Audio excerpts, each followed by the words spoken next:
kalau Islamophobia kan kadang-kadang orang tahu sentimen. Kalau saya nyebutnya agak lebih kejam. Jadi ada orang keterbelakangan mental sebetulnya. Artinya secara mentality dia lihat Islam itu sudah ketakutan sendiri, sudah alergi, sehingga dia kalau dengar Islam itu panas dingin. Nah, bagaimana cara mengatasi itu? Dia harus labeling itu Islam ke dalam hal-hal yang sifatnya negatif, saya kira.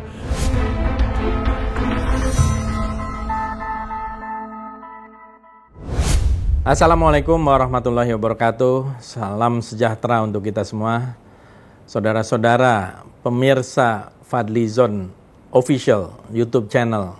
Saya pada saat ini sedang kedatangan seorang tokoh, seorang tamu yang saya sudah kenal lama, seorang yang sangat berani, dan hari-hari belakangan ini banyak ditunggu-tunggu oleh masyarakat keterangan-keterangannya.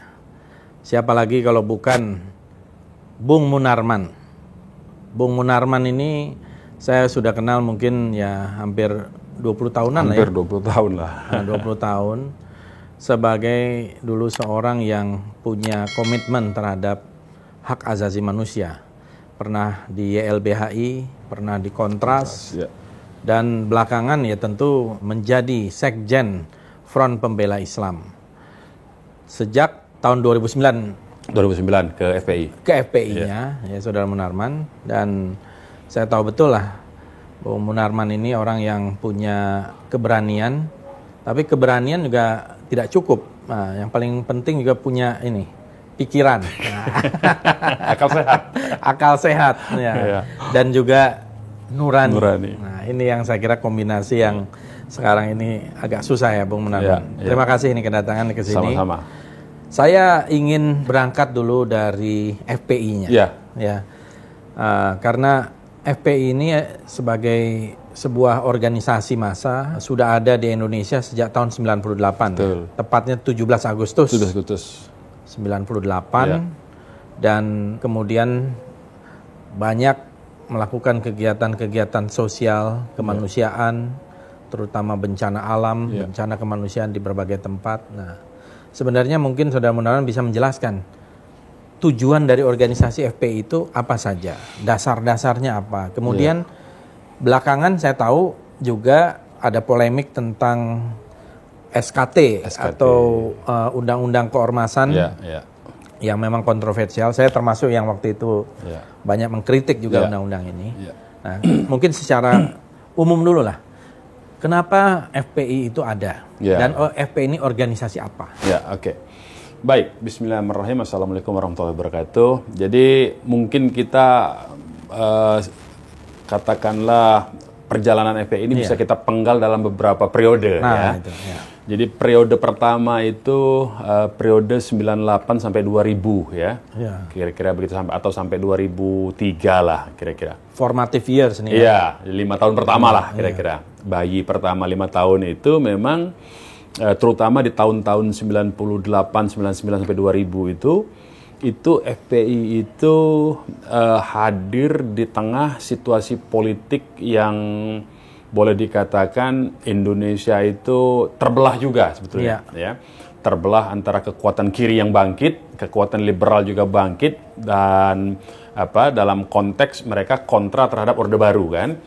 Nah, masyarakat di bawah itu terpecah, wibawa institusi negara juga runtuh. Waktu itu kita lihat orang kalau pergi kantor sampai nggak berani pasang plat merahnya. Betul. Kan begitu.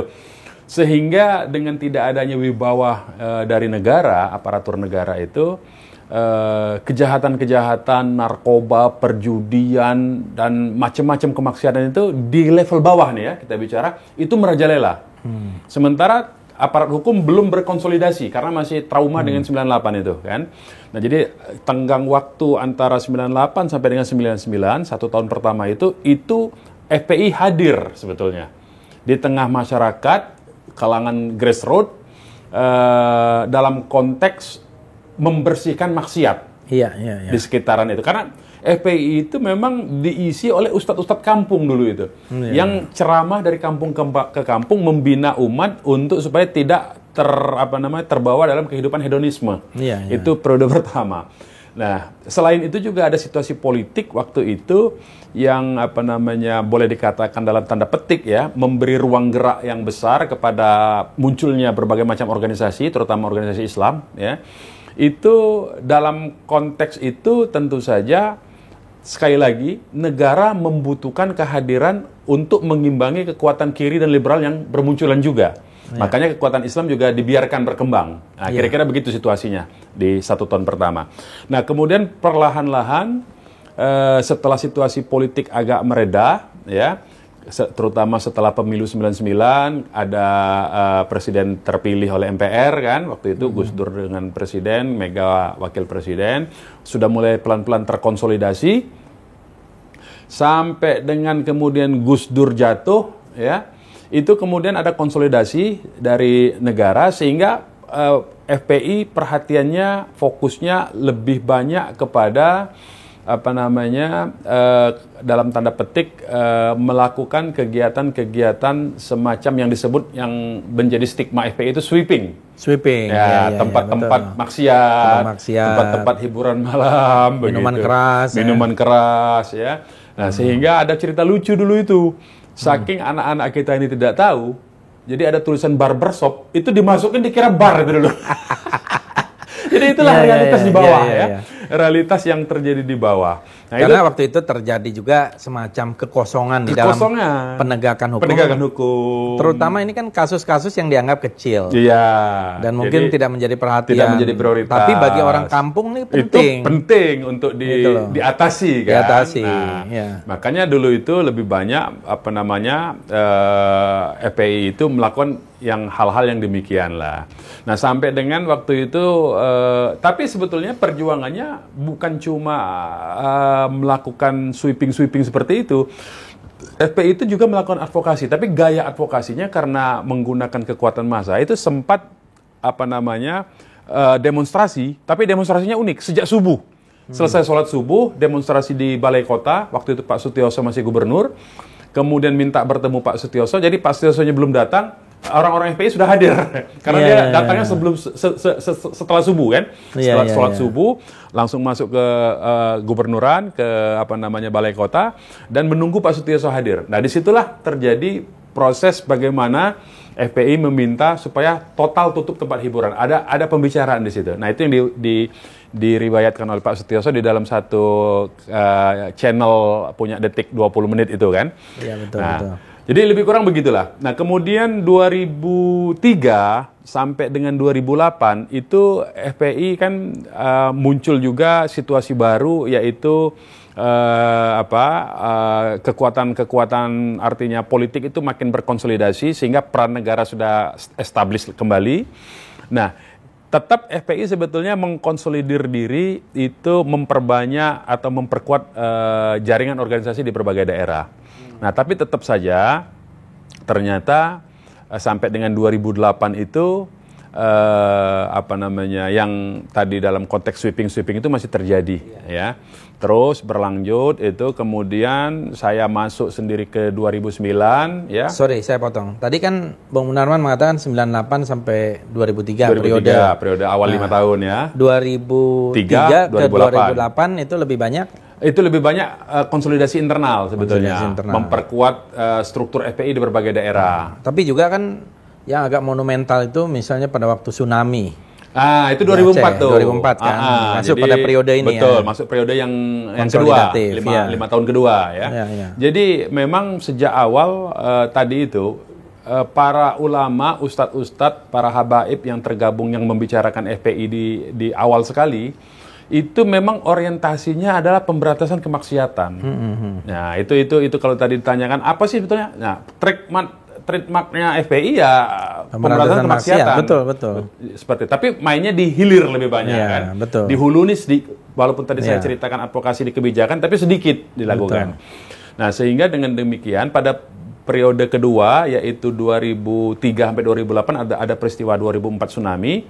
Nah, FPI itu lebih kurang ada 1.500 orang yang diterjunkan ke Aceh ya. Di mana 3 hari setelah tsunami itu lumpuh semua. kekuatan-kekuatan yang relawan ini belum terkonsolidasi sehingga FPI terjun mengumpulkan mayat itu. Jadi waktu itu kerjasamanya FPI mencari mayatnya, menyolatkan, memasukkan ke dalam kantong jenazah, kemudian TNI membawa itu ke truk-truk tentaranya untuk dimakamkan di tempat pemakaman umumnya, ya, pemakaman massal. Nah, waktu itu kerjasamanya begitu. Jadi yang mencari ke bawah-bawah tumpukan kayu bekas rumah roboh itu FPI. Sehingga waktu itu kan berganti presiden SBY ya 2004. Iya, betul.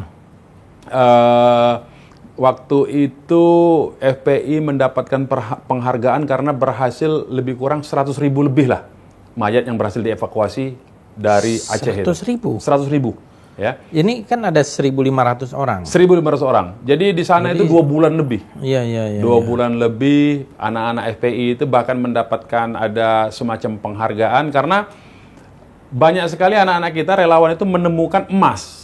Nah, emasnya itu dikumpulkan di badan amil zakatnya pemerintah Provinsi Aceh. Sehingga kemudian sebagai penghargaannya diberikan plakat penghargaan. Itu kita kembalikan jadi ke situ. Nah, itu periode-periode itu sebetulnya periode hubungan yang sangat bagus antara FPI dengan pemerintah sebetulnya waktu itu. Betul. Nah, masuk ke periode 2008 ke atas sampai dengan 2013 itu kita juga mengkonsolidir diri terkait dengan strategi, ya, yang tadinya lebih banyak aksi-aksi hilir, pencegahannya itu amar ma'ruf nahi mungkar di hilir.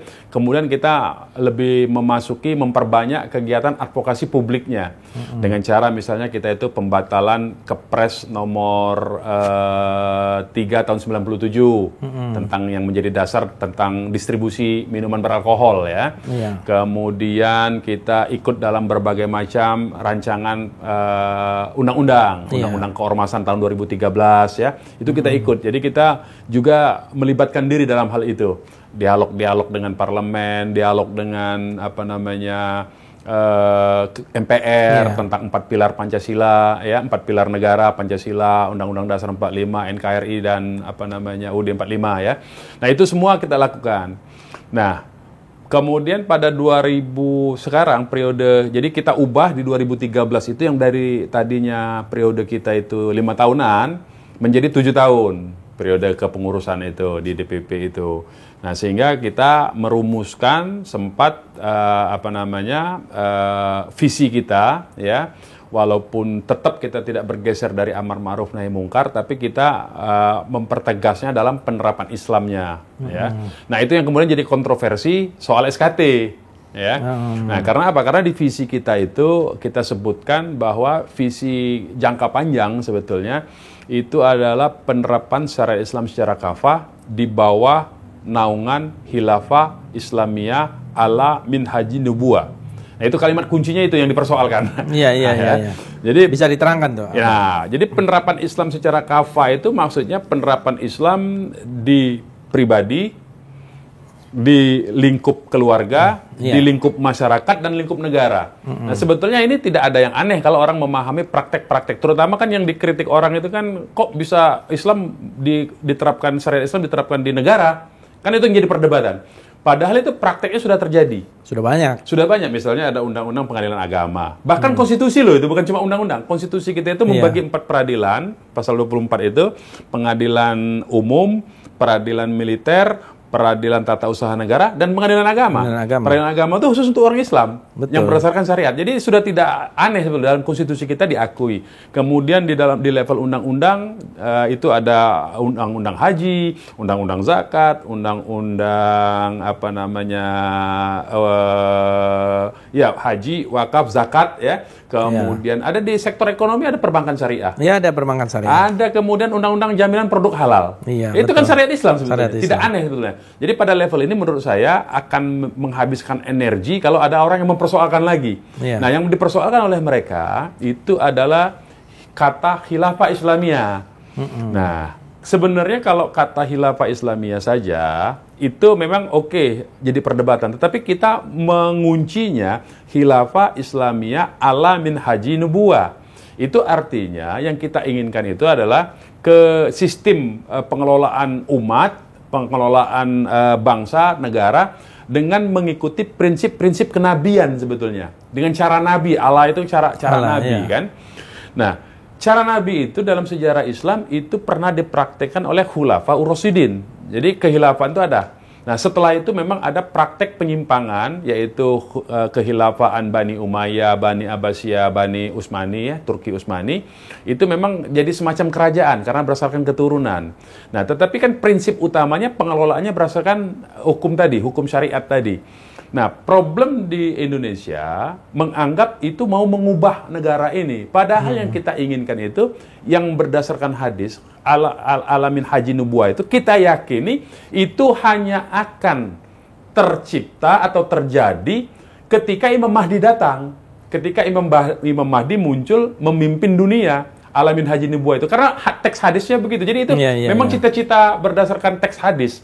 Nah, dalam konteks Indonesia, kita membingkai itu, bahwa itu dalam konteks Indonesia diterapkan dalam bingkai yang existing system yang berlaku di Indonesia, sebagaimana yang saya katakan tadi. Ada undang-undang haji, ada konstitusi yang memberikan ruang peradilan agama. Ya, sebetulnya tidak ada yang berubah sebetulnya. Ya, artinya FPI bisa menerima Pancasila, Undang-Undang Dasar 45, NKRI, dan sebagainya. Tidak ada masalah. Tidak ada. Makanya di Munaslup yang tahun 2020 kita lakukan tadi bulan Agustus, kita tambahi supaya clear penjelasan tentang ini. Kita tambahin 2 ayat itu. Yang tadinya hanya berhenti sampai di situ, kita tambahin ayat keduanya, bahwa penerapan syariat Islam sebagaimana di ayat 1 di atas itu dalam bingkai NKRI. Itu satu. Yang kedua terkait pandangan kenegaraan kita tentang Pancasila, bahwa FPI memandang Pancasila adalah dasar negara.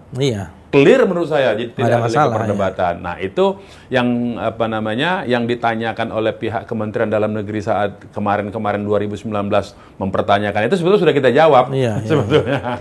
Jadi artinya kita kan punya jaminan konstitusi juga, hak berserikat, berkumpul dan sebagainya, yang sudah dijamin oleh konstitusi kita, dan FPI tadi sudah jelas memposisikan diri tidak ada masalah, tidak ada pertentangan, karena itu juga yang saya tahu gitu ya. Kalau ada orang atau mereka yang berupaya menciptakan narasi lain, ya saya kira ini yang mungkin perlu kita luruskan kan, gitu, Bang Munarman. Nah, tapi kalau kita lihat di dalam perjalanan berapa tadi? 5 tahun, kemudian 7 tahun. 7 tahun, ya. 7 tahun. 22 tahun kita sudah. FPI, masuk ke wilayah strategi politik, geopolitik dan sebagainya. Meskipun non-partisan. Non-partai lah tepatnya. Non-partai, Kalau partisan pasti dong.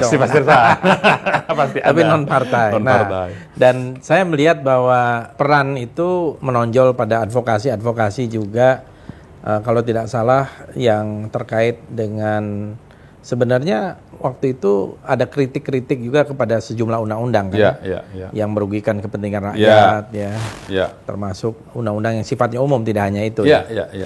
Iya kan? Iya, betul. Nah, jadi artinya FPI sudah menjadi ormas nasional. Kalau boleh tahu, di dalam perjalanan sampai 22 tahun, itu apakah ada jumlah anggota FPI? Atau apa FPI ini terbentuk sebagai sebuah ormas sampai tingkat apa? Apa dari nasional, namanya apa, sampai ke tingkat apa? Seperti apa itu? Strukturnya? Jadi begini, dalam perjalanan FPI 22 tahun itu yang paling sulit itu kita menata jumlah anggota, justru itu pertama ya. Karena apa? Karena akar budaya maupun basis FPI itu adalah majelis-majelis taklim sebetulnya, ya. Itu akar FPI-nya.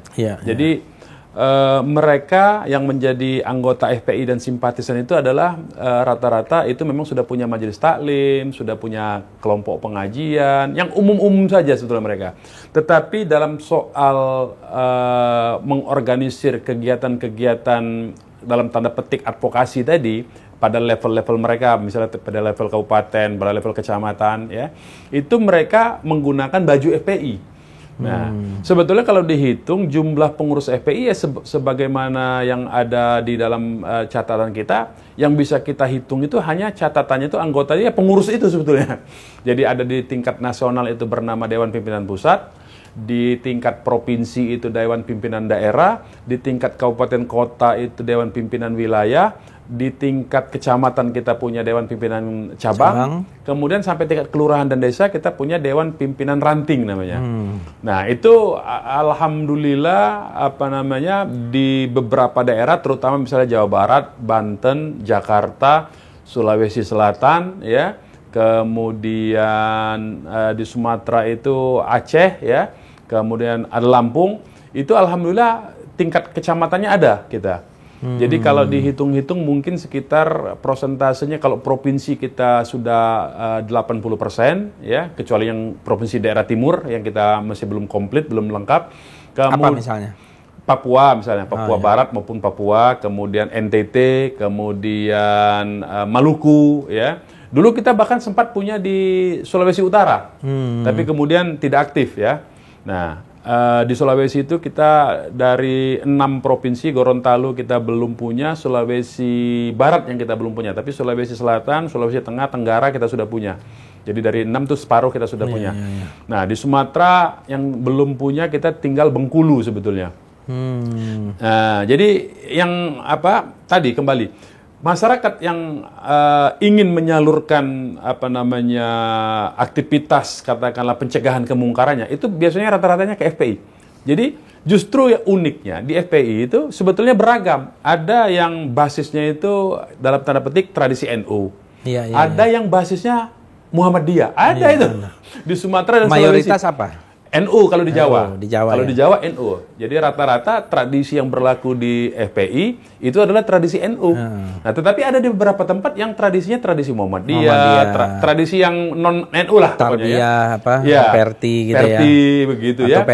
Persis yang begitu-begitu. Ada Muhammadiyah. Jadi ada yang begitu sebetulnya kita itu. Jadi di dalam FPI itu beragam, tapi kita kan menampung itu semua karena ada satu kesamaan dalam konteks tadi itu, dalam istilah agama itu hizbah. Nah, dalam konteks hizbah kita menyatu. Nah, itu terkait dengan struktur, ya. Nah, saya kira memang FPI dalam konteks strategi tadi, kalau bicara strategi, ya, kita pelan-pelan memang strategi kita itu menambah sebetulnya. Jadi bukan mengurangi, justru menambah. Strategi kita itu lebih kepada advokasi publik begitu, ya. Tadi itu yang disebutkan oleh Bung Fadli misalnya ikut dalam mengkritik undang-undang. Kita ikut mengkritik undang-undang Omnibus Law. Kita ikut mengkritik keras, bahkan memprotes, bahkan menolak rancangan undang-undang HIP, haluan ideologi Pancasila. Kita juga ikut bersuara dengan undang-undang pertambangan. Nah, yang ini kita mau masuk sebetulnya. Orang-orang Minerba itu ya. Minerba, undang-undang Minerba. Yang Corona, Perpu Corona. Perpu Corona kita ajukan juga ke MK, ya. Dulu juga jadi ya ada beberapa yang lain kita ajukan lewat MK, ada yang lewat Mahkamah Agung, ya, yang dibawa undang-undang kan ke Mahkamah Agung. Nah, kita ikut ajukan itu. Jadi kita menambah ini kita. Selain tentu saja kita memberi masukan misalnya ke DPR. Nah, kita menyalurkan tidak cuma ke satu partai atau partai Islam saja, tapi kita menyalurkan ke partai Gerindra juga, ke PKS juga, ada kita diskusi dengan P3 juga. Jadi banyak partai yang kita. Waktu saya wakil ketua DPR kan saya berapa kali menerima delegasi dari FPI kan? Iya, gitu. Berkali-kali. Berkali-kali. Nah, jadi Bung Munarman, artinya hampir seluruh Indonesia ada ya, 80%. 80% adalah kita. Dan ini kan satu organisasi, berarti kalau saya lihat bukan organisasi yang terlalu rigid tercatat ya. Banyak volunteernya juga, sukarelawannya. Betul sekali itu. Bagian dari partisipatory gitu. Betul. Kemudian kalau mengenai Laskar, nah ini kan sempat kemarin juga menjadi perbincangan sebentar gitu ya. Walaupun saya termasuk yang berpendapat hampir di semua partai politik pun ada Laskar. Ada Satgas namanya, kalau di partai politik itu Satgas. Di kami malah ada yang namanya Laskar Garuda. Oh, Laskar Garuda. Gitu ya. Jadi Laskar itu biasa. Cuman maksud saya, apa fungsinya Laskar itu? Ya. Jadi orang mungkin memandang Laskar, apalagi ada Laskar khusus begitu kan, seolah-olah punya kekhususan tertentu. Sebetulnya biasa saja. Laskar-laskar kita itu bahkan dari yang sering tampil kita, kalau boleh ditotal itu ya, kekuatan kita itu mungkin baru 1 brigade lah kalau dihitung dengan ilmu militer ya. kelaskaran kita itu, baru 1 brigade seperti itu. Nah, laskar khusus tuh hanya mungkin 1/6-nya lah, ya, sekitar begitu. Nah, mereka itu sebetulnya fungsinya satu, menjaga keamanan secara umum kalau FPI melaksanakan kegiatan-kegiatan tablik akbar, kegiatan pengajian yang sifatnya massal. Iya, betul. Ya. Nah, itu keamanannya laskar.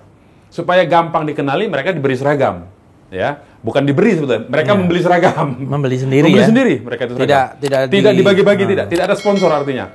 Jadi yang pekerja ojek macam-macam itu kalau udah jadi laskar, dia harus beli sendiri itu. Tidak dibagi-bagi itu. Itu satu. Tapi seragamnya gimana? Udah ditentukan? Seragam sudah ditentukan. Nanti nggak belang bentong itu. Ada yang tukang produksinya juga. Oh, ada. Jadi ada ekonomi bergulir tuh. Jadi ya, artinya sama lah ya. Iya, jadi ada yang melihat peluang di antara orang FPI ini kan melihat peluang. Wah, ini perlu. Nah, mereka membuat itu, menjual ketika ada acara-acara itu. Ada yang mau jadi laskar beli aja. Kalau boleh tahu berapa harganya itu? Rata-rata harga seragam itu atas sama bawah, celana sama baju itu 150.000. Oh, sekitar itu.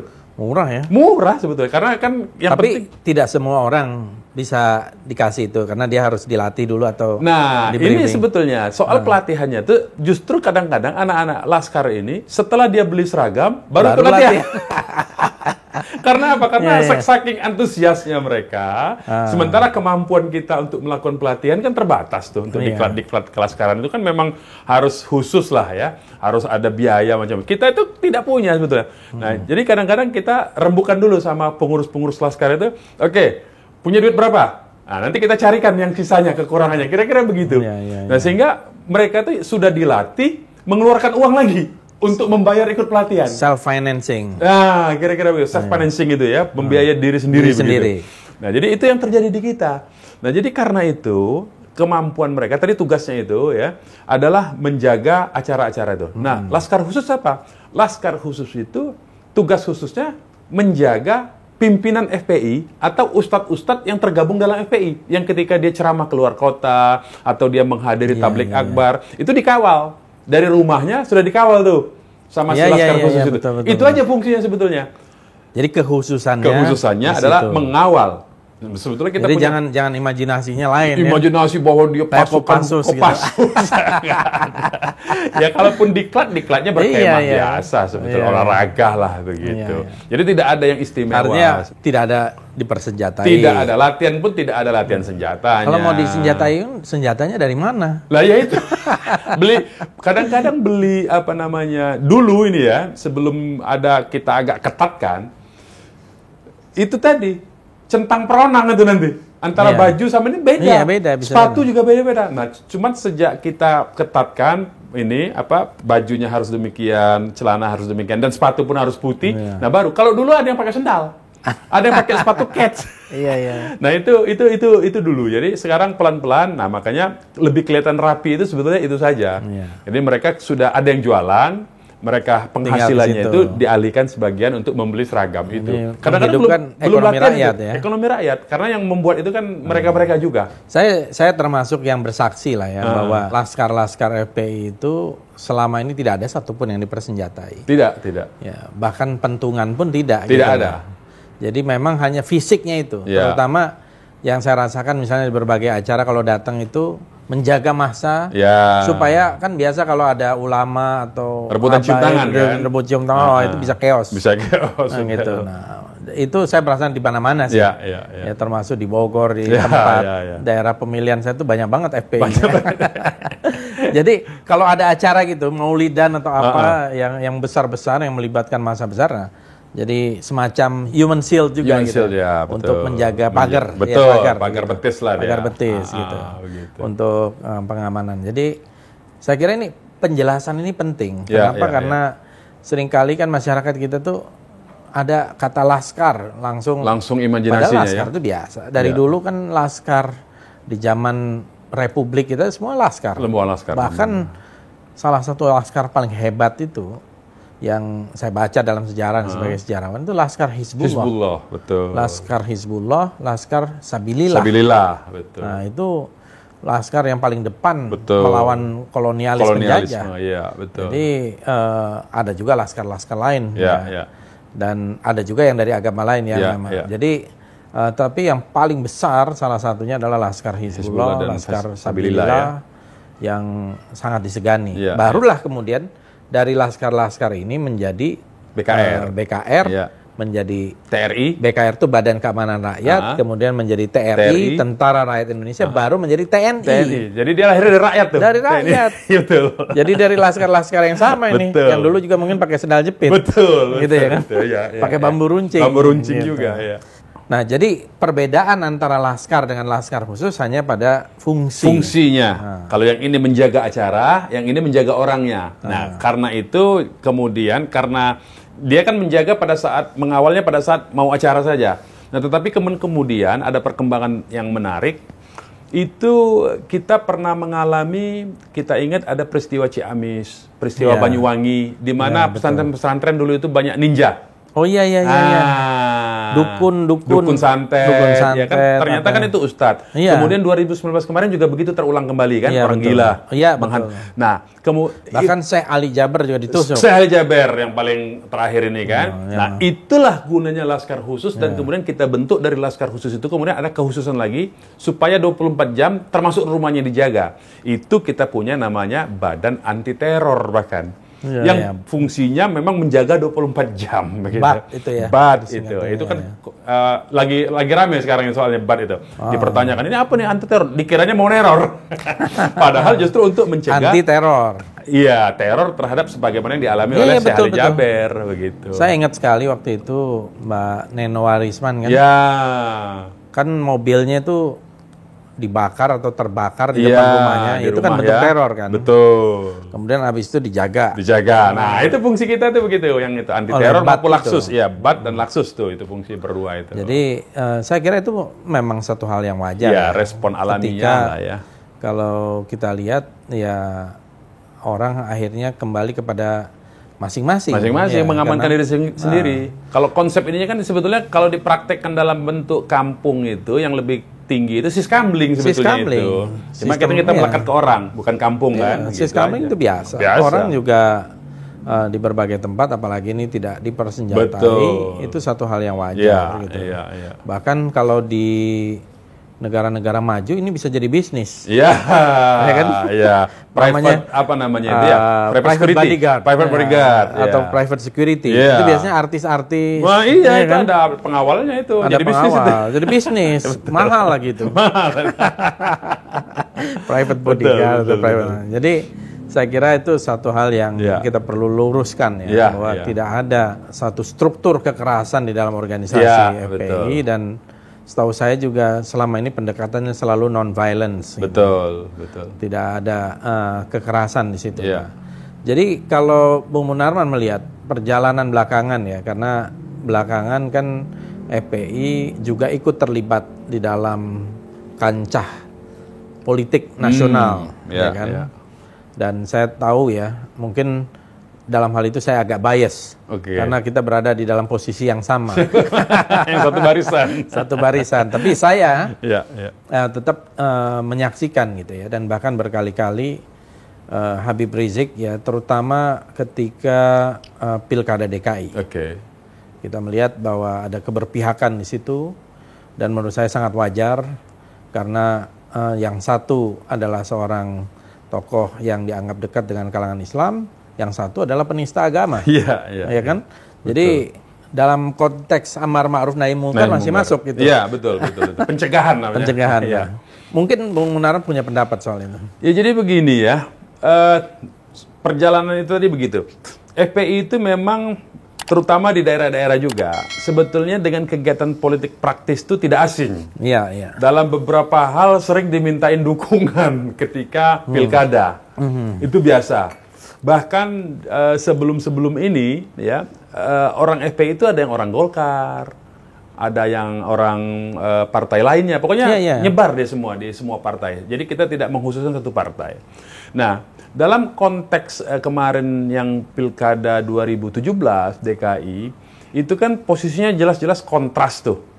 Jadi ada yang tadi disebutkan oleh Bung Fadli sebagai penista, ada yang orang yang terzolimi yang baru diberhentikan sebagai menteri kan waktu itu.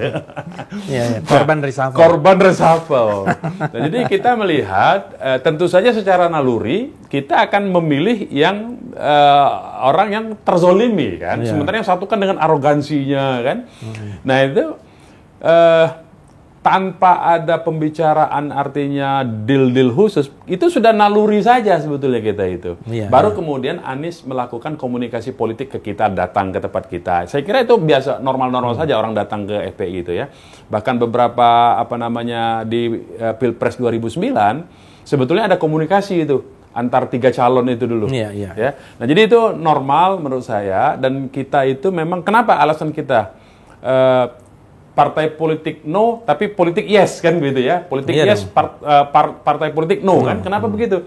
Ya karena bagi kita salah satu untuk cara strategi untuk menjaga agama ya, terutama menjaga agama, terutama misal menjaga ketertiban umum masyarakat, itu kan ada pada kekuasaan pemimpin. Kalau pemimpinnya punya artinya concern untuk membela dalam pengertian supaya agama tidak rusak, semua agama sebetulnya, semua agama tidak dinista ya, supaya tidak ada penistaan agama apapun juga ya. Kemudian masyarakat hidupnya tertib atau katakanlah tentram, bukan tertib, tentram ya. Artinya di lingkungannya bersih dari narkoba, bersih dari perjudian, bersih dari minuman keras. Itu kan tugas-tugas kepemimpinan sebetulnya. Nah, kalau itu bisa kita lakukan pendekatannya dengan sang pemimpin berkomitmen melakukan itu, tentu saja FPI kan akan tidak lagi disibukkan oleh urusan itu karena sudah diambil alih oleh kepemimpinan umum. Kita tinggal pembinaan dari segi ilmu dakwahnya, ilmu agamanya. Jadi yang urusan begitu urusan pemerintahnya, urusan pembinaan umatnya, pembinaan kita. Nah kita maunya begitu sebetulnya. Itu alasannya kenapa kita ikut terjun ke dalam politik praktis dalam konteks pemilihan kepala daerah, bahkan pemilihan presiden itu. Sebetulnya lebih kepada itu dasar kita. Jadi kemanfaatan itu lebih efektif, kekuasaan itu bila digunakan oleh orang yang paham tentang agama, tentang bagaimana mengelola negara sebetulnya. Sebab kalau kita lihat orang yang tidak paham agama, tidak paham bagaimana cara mengelola negara, ya seperti sekarang, penistaan terus terjadi, tapi ketika dikritik malah kita balik dipukul sebagai orang yang menyebarkan kebencian. Nah itu kan problem. Nah karena itulah kemarin itu, baik di 2017, dan kita lihat kan Jakarta hampir tidak ada masalah sekarang ini. Nggak ada masalah. Tidak ada masalah di Jakarta ini. Justru pihak yang kontra terhadap gubernur yang sekarang yang terus-terusan membuat masalah, tapi kan bisa dihadapi dengan tenang, tidak marah-marah lagi, tidak mengeluarkan kata-kata kasar kan. Nah sebaliknya, begitu di level nasional kita melakukan kritik, ya kita perbandingkan saja antara orang yang mengkritik gubernur DKI Jakarta, Anies. Tidak pernah ada pelaporan satupun. Bahkan misalnya membuat macam-macam bulian di medsos terhadap Anies. Tidak ada persoalan. Tetapi begitu kita kritik di pemerintahan pusat, pemerintah pusat belingsatan. Tidak boleh orang mengkritik sehingga dikriminalisasi sedemikian rupa. Nah saya kira ini yang menyebabkan FPI memilih, berarti politik ini perlu kita masuki dalam konteks itu, supaya tidak merusak kehidupan bermasyarakat kita sebetulnya. Jadi mencari pemimpin-pemimpin yang tepat. Yang tepat sebetulnya, supaya bisa sehingga dikelola. bisa mengeluarkan kebijakan yang tepat. Yang tepat juga. Kemaslahatannya bagi semua orang, bagi semua jadi masyarakat. Jadi nggak perlu lagi nanti FPI masuk kepada urusan-urusan ibaratnya kalau pemimpinnya beres, kalau perlu nggak ada FPI. Nggak perlu, kalau perlu nggak ada FPI, ngapain kita sibuk-sibuk kan?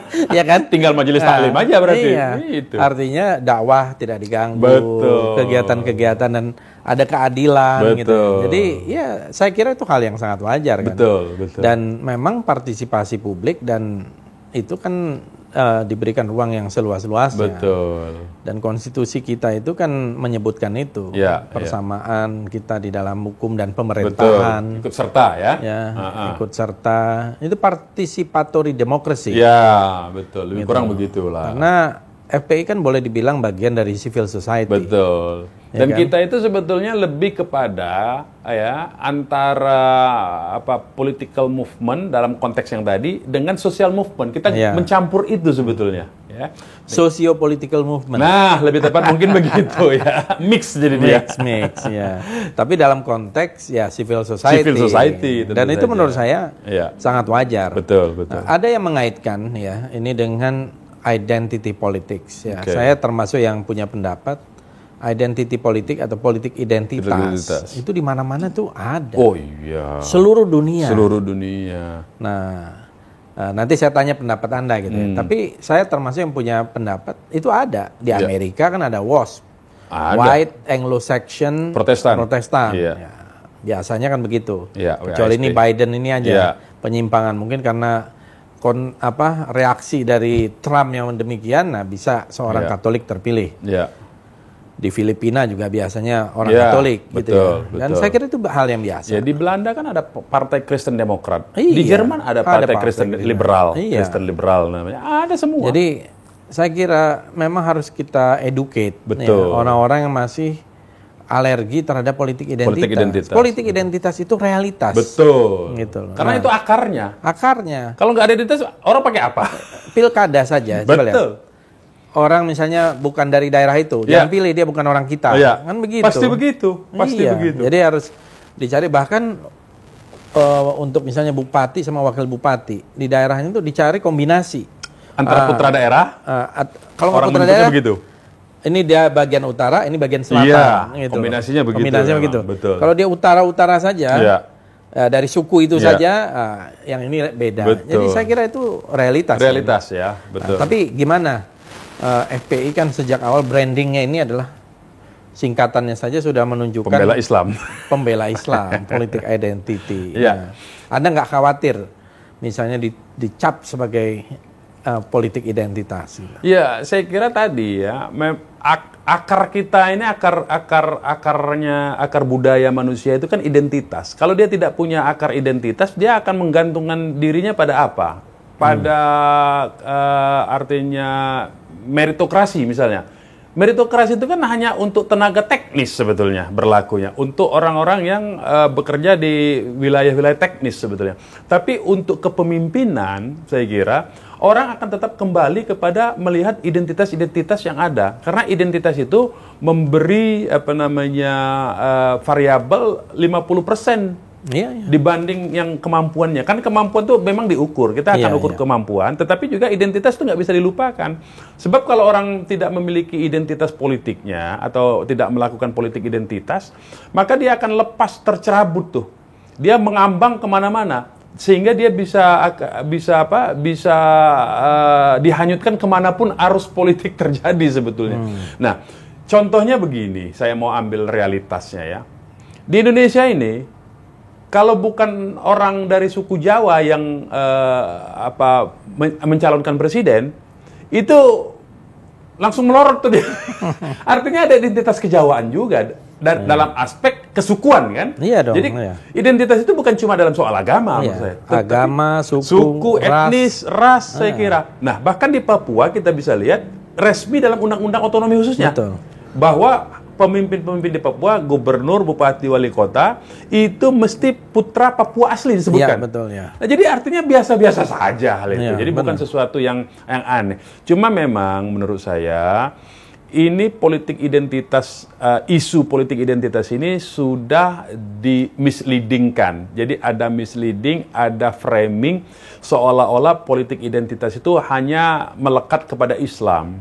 Padahal kalau kita lihat, di provinsi-provinsi yang mayoritas bukan Islam juga, mereka juga tetap menggunakan politik identitas itu, ya. Dan wajar. Normal saja menurut saya. Itu hal yang biasa.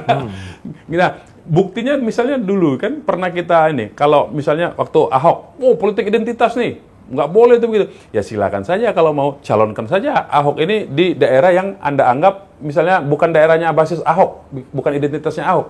Diterima nggak?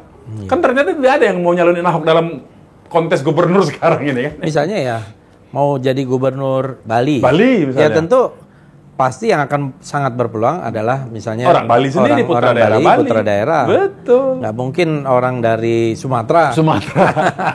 Jadi ini menurut saya ada misleading, ada sengaja penyesatan konsep, dilabelkan identitas itu hanya pada agama, agama pun hanya pada Islam. Nah, jadi itulah permainan ininya, permainan paradigmatiknya itu di situ level itu. Apa Anda merasa ada sekarang ini Islamofobia?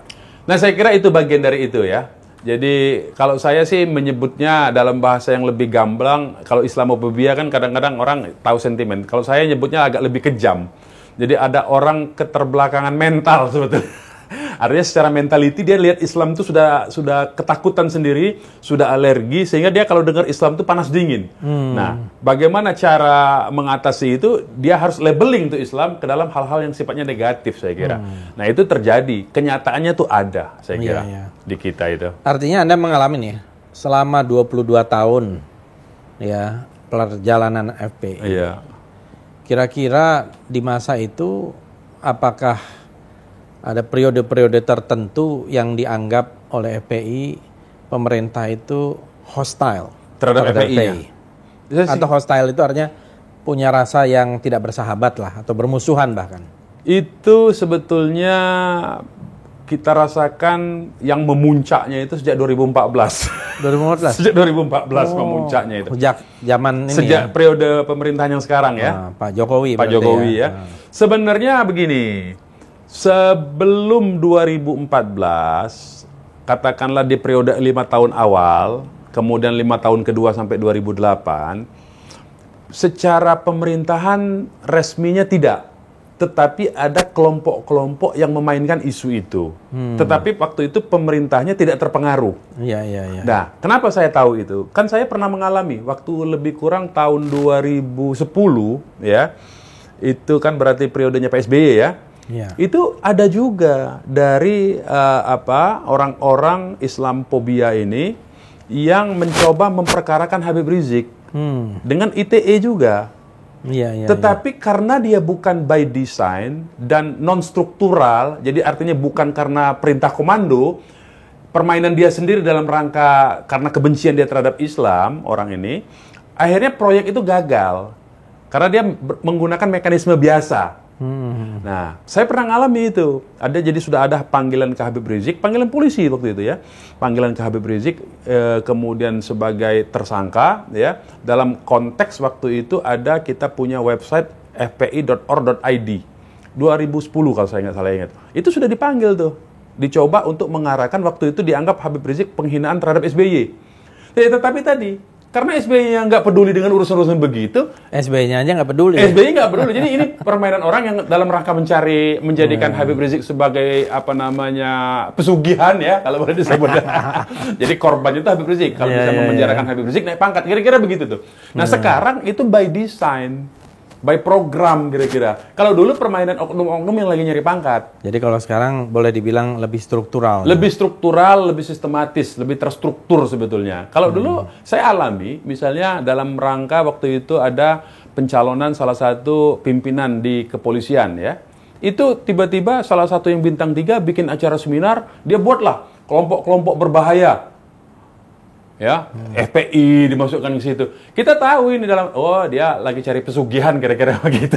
Kita anggap cari pesugihan. Tapi waktu itu karena pemerintah pusatnya, presidennya tidak terlalu konsen atau dia ini permainan. Jadi dia tidak by design, tidak by struktur. Jadi ada juga oknum-oknum yang sebenarnya mendapat keuntungan. Banyak dari sekali. FPI itu dengan menjadikan FPI dia pesugihan. Bisa naik pangkat. Ada itu. Atau lebih kaya. Lebih kaya, bisa. Iya. Nah, itu kita alami juga. Nah, periode-periode itu, terutama waktu itu misalnya media. Nah, media ini juga menurut saya bagian dari permainan ini. Ya. Kenapa? Indikasinya itu. Saya sejak di FPI itu, selalu setiap menjelang Ramadan itu, selalu ada pertanyaan apakah FPI akan sweeping. Iya. Sehingga itu cipta kondisi. Iya. Begitu kita jawab iya, atau kita jawab tidak, dia ada bilang berita. Iya, dia jadi berita. Tidak ada berita, tapi dia akan jawab. Nanti kalau ada pelanggaran bagaimana? Kita serahkan ke polisi. Nanti kalau polisinya diam aja terus dikejar supaya kita tuh melakukan. Kira-kira begitu. Sehingga kalau kita ada jawabannya, ya kalau polisi nggak bertindak, kita bertindak. Kadang-kadang anak-anak yang lain ngomong begitu. Kalau polisi nggak bertindak, ya kita bertindak. Ketika kita ngomong, ketika polisi tidak bertindak, kita bertindak, omongan ini dikonfrontir dengan polisi. Pak, FPI mau sweeping bagaimana? Kita akan sikat, kata pihak kepolisian. Sehingga ramai. Itu tiap tahun, Bung Fadli. Rutin ya? Rutin menjelang Ramadan. Saya lihat, oh ini berarti memang ada framing untuk menempatkan FPI ini sebagai public enemy, mengacaukan ketentraman dan ketertiban, suasana ketertiban masyarakat. Nah, karena itu sebetulnya saya berpikiran ini artinya harus dihentikan isunya. Dan alhamdulillah sekarang ini sudah tidak ada lagi tuh isu. Saya nggak pernah lagi ditanya ada sweeping apa enggak. Karena FPI-nya mungkin udah naik kelas. Bisa jadi udah begitu masuk ya? ke undang-undang segala macam. Dan saya kira ya itu partisipatory demokrasi. Betul. Itu adalah itu. Dan itu hak ya setiap warga negara. Apalagi perkumpulan FPI.